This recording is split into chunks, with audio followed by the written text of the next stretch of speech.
Assalamualaikum warahmatullahi wabarakatuh. Saya Tajiruh Taji, kelas HS 19Y, program Blended Learning dengan nomor NIM 0711519088. Insya Allah hari ini akan memberikan konten, di mana konten ini dibuat untuk memenuhi salah satu tugas ujian tengah semester mata kuliah Hukum Internasional di Universitas Al-Azhar Indonesia dengan pengampu Ibu Dr. Maslihati Nurhidayati SHMH. Tema konten ini adalah negara berdaulat sebagai sumber hukum internasional yang utama. Tema ini juga dimuat oleh beberapa rekan saya, diantaranya Wildan, Rizky Fernanda Putra, Indra Budi, Kusmei Prabowo, dan Zainal Abidin. Insya Allah hari ini saya akan membawakan judul yaitu kedudukan negara sebagai subjek hukum internasional. Sebelum kita memahami bagaimana kedudukan suatu negara sebagai subjek hukum internasional, pertama-tama akan dijelaskan terlebih dahulu mengenai arti dari subjek hukum internasional itu sendiri. Subjek hukum internasional adalah pemegang, di mana dalam hal ini segala hak dan kewajiban menurut hukum internasional. Salah satu subjek hukum internasional adalah negara, yang dalam hal ini haruslah negara yang merdeka dan berdaulat.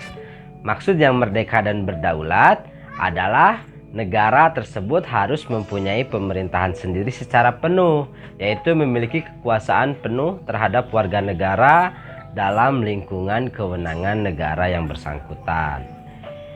Bersumber dari catatan kuliah pengantar hukum Indonesia oleh Agus Suwandono, Fakultas Hukum Universitas Pajajaran tahun 2014. Negara yang merdeka dan berdaulat dapat diartikan pula sebagai negara yang tidak tergantung kepada negara yang lain. Negara merupakan subjek hukum internasional yang utama, baik ditinjau secara historis maupun faktual. Peninjauan secara historis, negara merupakan subjek hukum internasional yang pada awal mula lahir dan bertumbuh. Peran negara ini semakin lama semakin dominan dikarenakan bagian terbesar dari hubungan-hubungan internasional yang dapat melahirkan prinsip-prinsip dan kaidah-kaidah hukum internasional itu dilakukan oleh negara-negara. Kelebihan negara sebagai subjek hukum internasional dibandingkan dengan subjek yang lain adalah negara memiliki kedaulatan. Kedaulatan ini dapat diartikan sebagai kekuasaan tertinggi yang utuh dan tidak dapat dibagi-bagi, serta tidak dapat ditempatkan di bawah kekuasaan lain. Akan tetapi, arti dan makna kedaulatan sekarang mengalami perubahan, karena kedaulatan saat ini terdapat pembatasan-pembatasan, yaitu pada hukum internasional dan kedaulatan dari negara lain. Berbicara mengenai kedudukan negara sebagai subjek hukum internasional, maka tidak terlepas dari hak-hak dan kewajiban-kewajiban dasar negara-negara. Berdasarkan American Institute of International Law tahun 1916 dan Konvensi Montevideo tahun 1933 mengenai hak-hak dan kewajiban-kewajiban negara, dan dalam Draft Declaration on the Rights and Duties of States yang disusun oleh Komisi Hukum Internasional PBB tahun 1949 menyatakan bahwa yang pertama hak-hak dasar yang paling sering ditekankan, antara lain yang pertama hak kemerdekaan, yang kedua hak persamaan negara-negara atau persamaan derajat, yang ketiga hak yurisdiksi teritorial, yang keempat hak membela diri atau mempertahankan diri. Adapun kewajiban-kewajiban dasar yang ditekankan, yang pertama kewajiban tidak mengambil jalan kekerasan atau perang.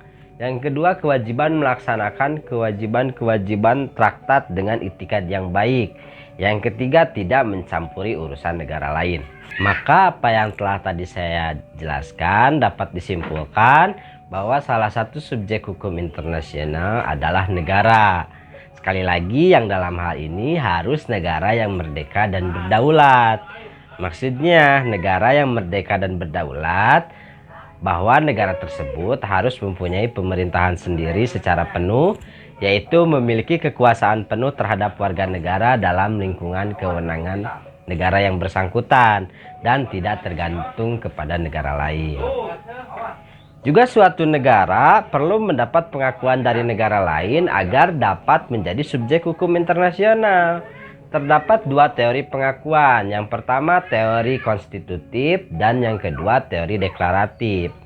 Pada teori konstitutif ini berpendapat bahwa suatu negara menjadi subjek hukum internasional hanya melalui pengakuan saja.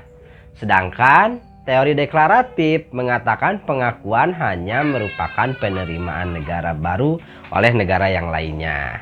Lebih lanjut, teori deklaratif ini berpendapat bahwa suatu negara baru mendapatkan kemampuannya dalam hukum internasional bukan berdasarkan kesepakatan dari negara yang telah ada terlebih dahulu, namun berdasarkan situasi-situasi nyata tertentu.